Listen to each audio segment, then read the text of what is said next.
Okay, Carrie Chad, so here's your unit. Now, did an interesting thing to this. This diaphragm will go up slowly when it's being pulled up by vacuum.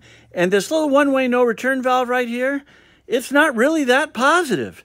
In other words, maybe it was if I held it like this because gravity would hold the seat down, but the spring in it is too strong. And it's not really shutting off immediately. So what I've done is I put a very, very light spring in there. I'll send you a photograph. I got a picture of it. And now, as soon as that diaphragm starts to lift, that valve shuts off, one-way no return. This is going to be our squirter tip here. It's just a piece of drawn-out plastic vinyl here. So watch this.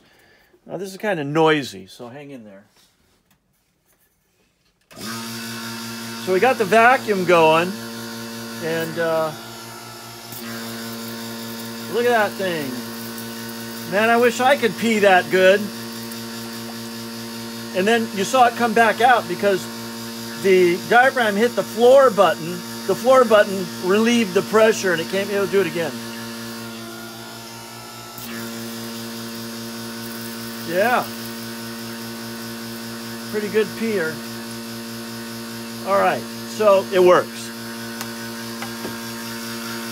That's my story and I'm sticking to it.